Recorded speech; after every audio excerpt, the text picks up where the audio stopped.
1. You'll hear a head teacher and a teacher discussing a school camping trip. First, you have some time to look at questions 1 to 5.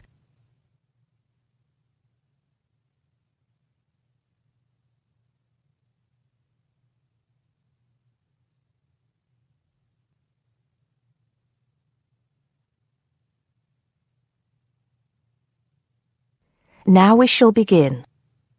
You should answer the questions as you listen because you will not hear the recording a second time. Listen carefully and answer questions 1 to 5. Good morning, Mr. Thompson. Can I speak to you for a moment? Of course, Jamie. Come in. Have a seat. I've just finished looking through the reports for this term. It looks like the pupils are doing very well. Yes, I think they are. It's all going fine. So, Jamie, what's on your mind? Well, I've been thinking about next month's camping trip, the one for Year 10.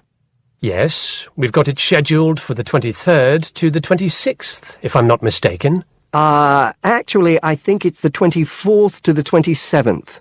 Let's just check. Oh, right. Yes, you're right. So... Well, I've been thinking about how we might possibly make this year's event even better than last year's. Not that last year's wasn't great, but... Suggestions for improvement are always welcome, Jamie. So, what have you been thinking about? Well, to tell the truth, I wasn't completely happy with the camp we used last year. It was rather small, and I didn't feel that the grounds were particularly well kept. Go on. I did some searching, and I think I found the perfect spot. It's called Shepton Meadows, and... Is that the campsite in the Lake District? No, actually it's just outside Carlisle. It's a huge site, and it's on a lovely lake, Lake Brant, I believe it's called. Half the site is forested, and the rest, the actual camping area, is grassy. For kids that rarely get to see anything more than concrete, it's ideal. And the facilities are amazing. There's a basketball court, a large pool, and a football pitch. There are well-marked trails through the forest for hiking, and the lake is there for swimming and other water sports. I believe there's even a lifeguard service. That sounds like it might suit our purposes perfectly. Did you happen to find out about availability and cost? Yes, as a matter of fact, I did. I called them yesterday evening, and there are plenty of spots available. And because we're a non-profit organisation, they said they would give me a reduction in the price. If I remember correctly, we paid £5 a head last year. Yes, per night, right? Yes, each child paid £10 for the 2 nights. Well, at this campsite, it's only £4 per night. And they told me that if we had over 50 children, which we do, they could give us a further 10% off. That's very reasonable, isn't it? Well, from what you've told me, I think we should probably go ahead and book. Excellent. I'm sure the children will love it. I'm sure they will. Before you hear the rest of the conversation, you have some time to look at questions 6 to 10.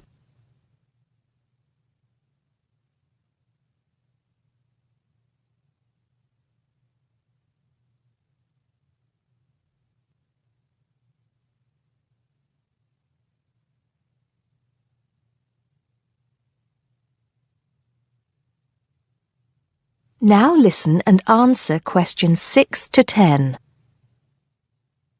Now, Jamie, have you given any thought to an itinerary by any chance? As a matter of fact, I have. Wait 1 second. Yes, here it is. I've made a few notes. Okay, so, now, these are just ideas, of course. Yes, go on. Let's hear what you've got. Right. We time it so that we arrive at the camp around 7 on Friday evening. It'll still be light then, and we'll have plenty of time to set up camp and get ourselves settled in. At 8, we could have a barbecue, you know, hamburgers and hot dogs, something that's nice and easy to prepare. And that children love. Yes. Then, lights out would be at 9:30, so the children will get a good night's sleep and be up bright and early at 7 on Saturday morning. Breakfast would be at 7:30, an hour's hiking from 8 till 9, and then a couple of hours at the lake. That would take us up to 11. I think that an hour of free time would then be in order. Let them have a chance to explore a bit on their own, you know? Yes, great idea. And then? Let's see, a picnic lunch at 12, and then sports in the afternoon till 4. Another swim until 5, and then supper. After clean-up, around 6:30, we could have a talk-back session, where the children get a chance to discuss their day and anything else they might have on their minds.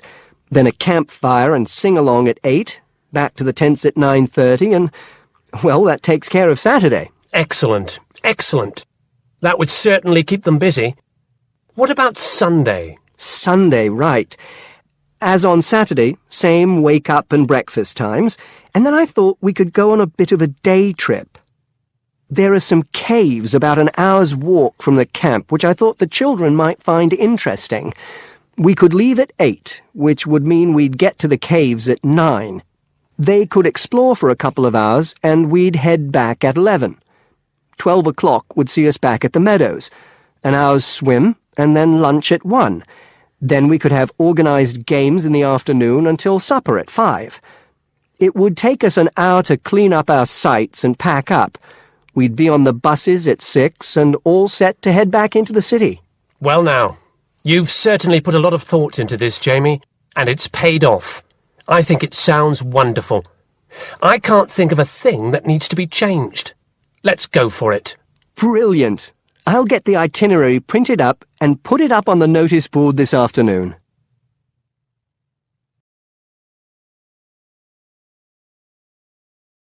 That is the end of part 1. You now have half a minute to check your answers.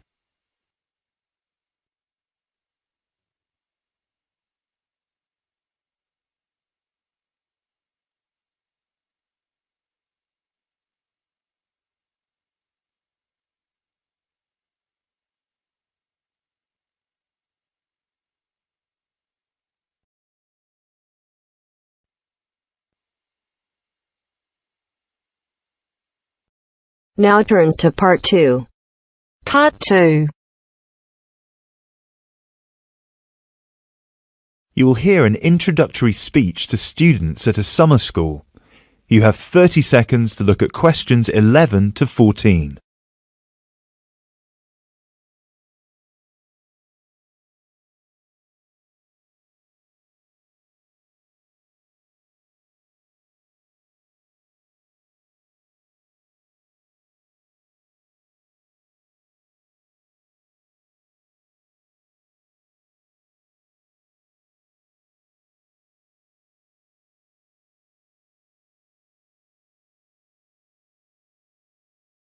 Good morning, everyone, and welcome to Climb Summer School.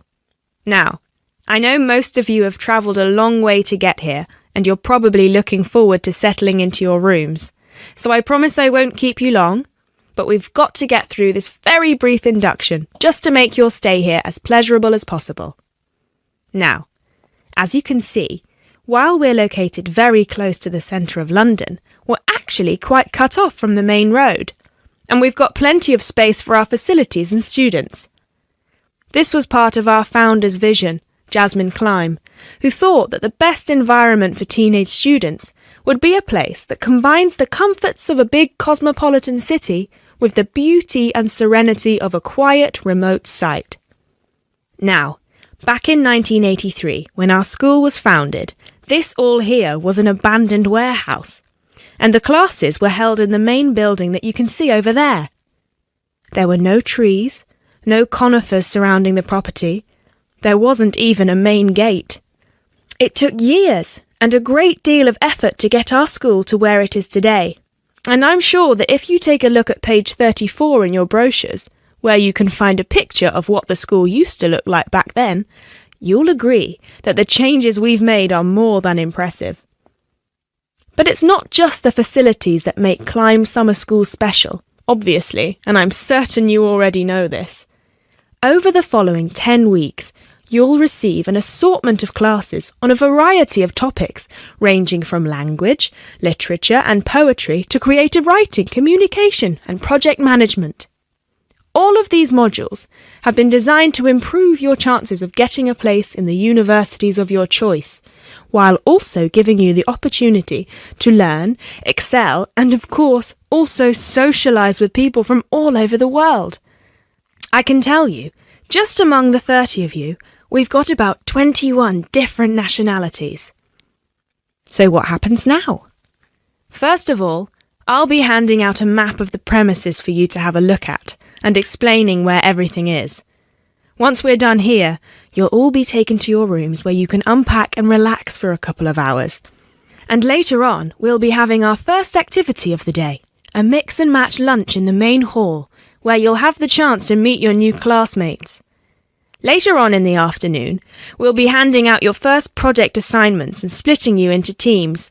And tonight we'll be having our very first film night, starting with an early 20th century special.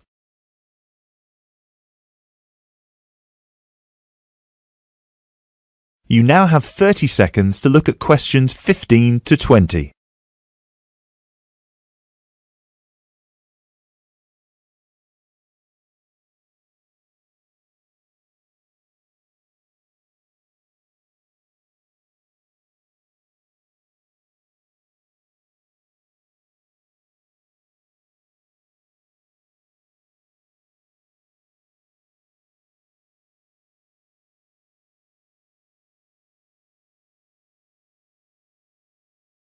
So, let's get on with the map. You've already got a version of it in your brochures, so if you can open them to the last page so we can have a look. Very well. As I showed you before, the actual school is right over there in the middle. That's where you'll be having most of your classes.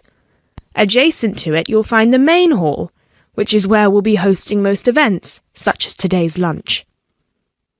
On the left from the main building, you'll find a smaller building, which is where the accommodation and welfare offices are located.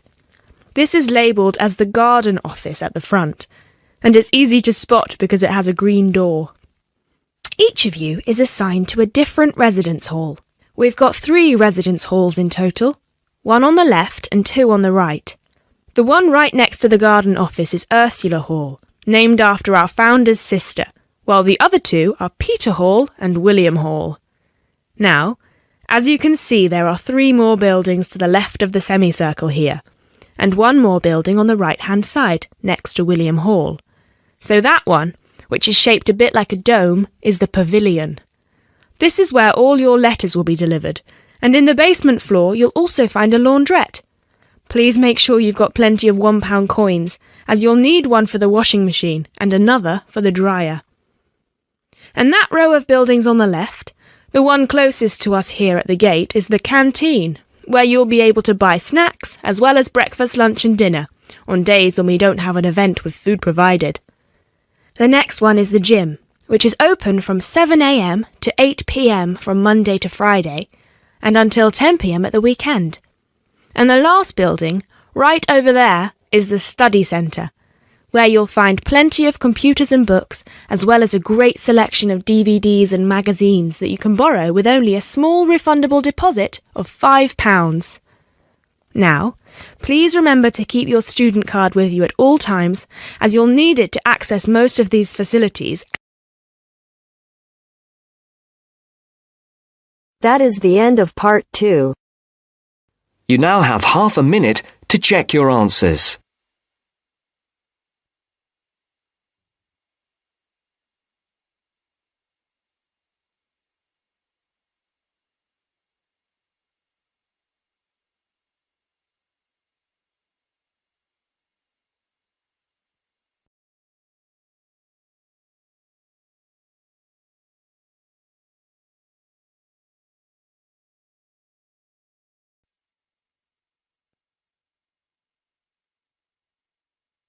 Now turns to part 3. Part 3. You will hear a conversation between a tutor and 2 students, Amanda and Jake. First, you have some time to look at questions 21 to 25.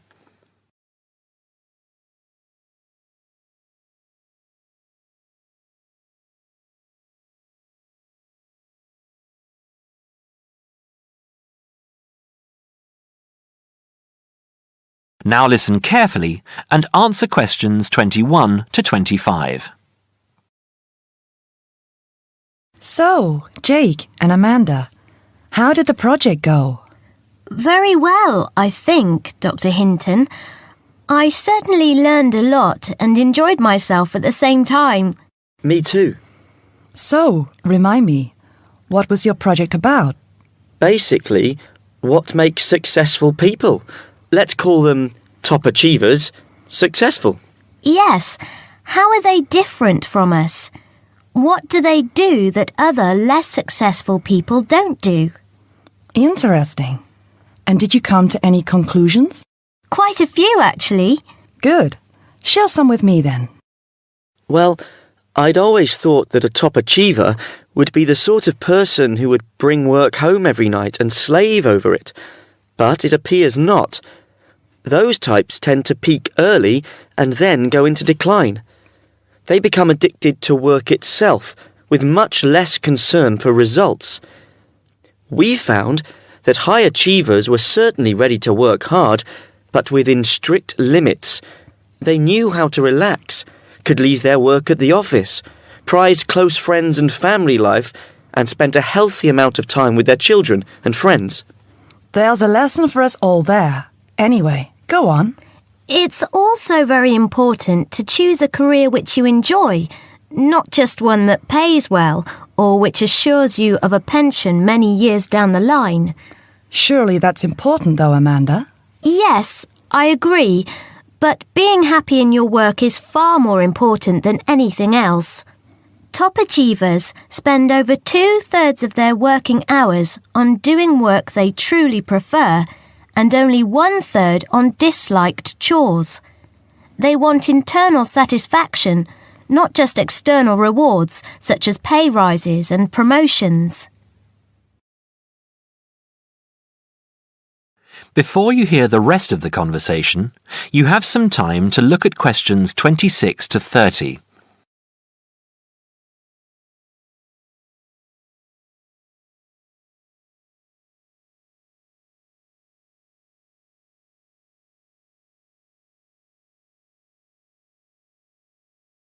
Now, listen and answer questions 26 to 30. Actually, in the end, they often have both, because they enjoy what they are doing, so their work is better and their rewards higher. Yes, Jake, that certainly makes sense. Now, can I ask you something? Do high achievers, as you call them, take many risks? Yes and no. I interviewed one business executive who told me he was able to take risks because he carefully considered how he could salvage a situation if it all went wrong. He imagined the worst that could happen, and if he could live with that, he went ahead. If not, he didn't take the chance. Other people prefer to stay in what I heard described as the comfort zone setting for security, even if it means settling for mediocrity and boredom too. Would you call top achievers perfectionists? Contrary to what I expected, no, I wouldn't. We came to the conclusion that a lot of ambitious and hard-working people are so obsessed with perfection that they actually turn out very little work. I happen to know a university teacher, a friend of my mother's, who has spent over 10 years preparing a study about a playwright. She is so worried that she has missed something, she still hasn't sent the manuscript to a publisher. Meanwhile, the playwright, who was at the height of his fame when the project began, has faded from public view. The woman's study, even if finally published, will interest few people. So, what has this got to do with top achievers? Well, top achievers are almost always free of the compulsion to be perfect. They don't think of their mistakes as failures. Instead, they learn from them, so they can do better next time. Well, would you call them competitive? High performers focus more on bettering their own previous efforts than on beating competitors. In fact, we came to the conclusion that worrying too much about competitors' abilities and possible superiority can be self-defeating. Yes, and we found that top achievers tend to be team players rather than loners. They recognise that groups can solve certain complicated problems better than individuals and are eager to let other people do part of the work. Yes, loners, who are often over-concerned about rivals, can't delegate important work or decision-making. Their performance is limited because they must do everything themselves. Well, it looks as if you two have done a thorough job and learned something into the bargain too. Now, there are just a couple of points I'd like to clarify with you. That is the end of part 3. You now have half a minute to check your answers.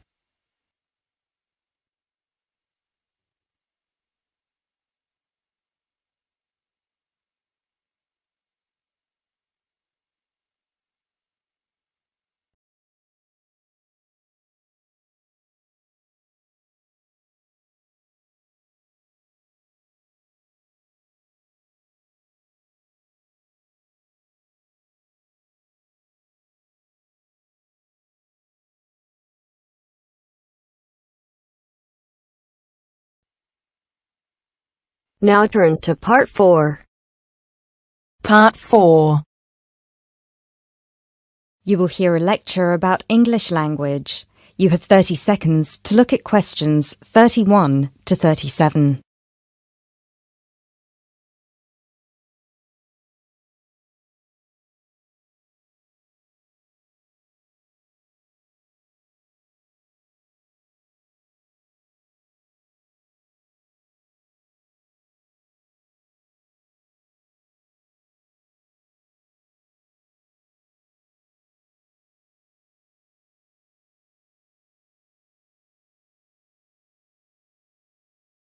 Those of you who were here last week will remember that we talked about the journey of the English language from its early Indo-European origins through to Old English, Middle English, and then to early and late modern English before it reached the form that it has today. Today, we will be continuing that theme by focusing on the future of the English language and all the places it might go from here. There are about 2.1 billion people around the world who can speak English. Out of these, only 400 million are native speakers, which means that 4 in 5 English speakers are non-natives. This is obviously quite an impressive number, considering that just 2 centuries ago, in 1801, there were only about 20 million speakers of English around the world, and languages like French and German were ahead of English in terms of how many people were using them. But what does it mean? What it means is that the future of the English language doesn't really depend on its native speakers, but on that massive number of non-native speakers learning it around the world. Has anyone heard the term pidgin before, or Creole? A pidgin is a simplified version of a language which acts as a bridge between two people who don't have a common language, allowing them to communicate with each other. While a Creole is a language that evolves from a pidgin, with the difference that it is fully formed with clear grammatical rules and vocabulary. There are currently dozens of pidgin and Creole languages based on English around the world, for example, Nigerian pidgin or Jamaican patois. These languages are also known as Englishes. What's interesting about these Englishes is how different they sound to, for lack of a better term, proper English. Take the word trousers, for instance. In Sheng, which is a Kenyan Creole language, they're called longi because they're long. But even versions of English that are recognized as official variations or dialects still differ greatly from each other. Americans and Jamaicans would call the back of a car where you store your luggage the trunk. Britons, Australians, Canadians, and other Commonwealth countries would call it the boot. A subway in the UK is a tunnel under a road that allows pedestrians to cross safely. In the US, it's an underground train.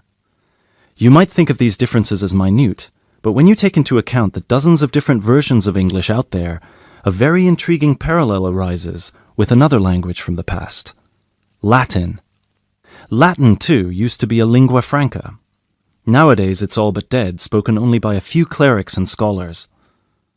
At some point in history, it splintered into various different languages which became known as Romance languages. For example, Spanish, Italian, or French. There are some that theorize that the same thing might happen to English in the near or distant future, that all these Englishes we have today in different countries will continue to develop, so pidgins will turn into Creole languages, and Creole languages will turn into just languages, and English itself, as we know it today, will disappear, or become less and less important. It's an interesting theory, if nothing else. You now have 30 seconds to look at questions 38 to 40.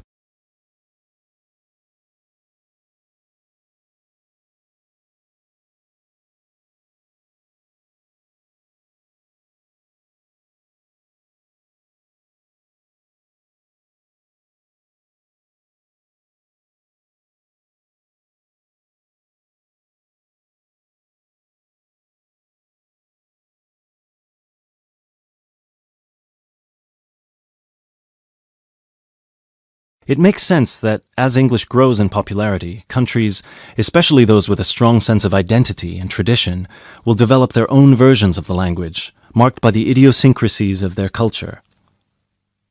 Just think of the contribution of dialects such as Jamaican or South African English. In the past 50 years alone, they've added about 25,000 words to the English language. Most of these related to a local context that wouldn't have existed in English before the spread of colonialism. In terms of numbers, just those are enough for a brand new language. There are some flaws to this theory too, however. While it's true that Latin and English have a lot of similarities in terms of how they developed, or have developed throughout history, there is one big difference. We currently live in an era of globalization. Today, you can be in India and stream an American film or TV series in seconds. You can be in Nigeria and listen to British music. You can be in Brazil and read a novel from an Australian author. Just a few centuries ago, this was unthinkable.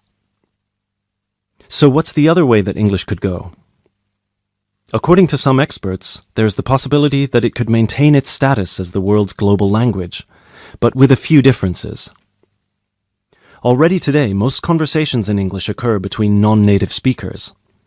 While many of these might be fluent, the majority probably only have an intermediate understanding of the language, devoid of the nuances, colloquialisms, and complex collocations that native speakers employ in their interactions.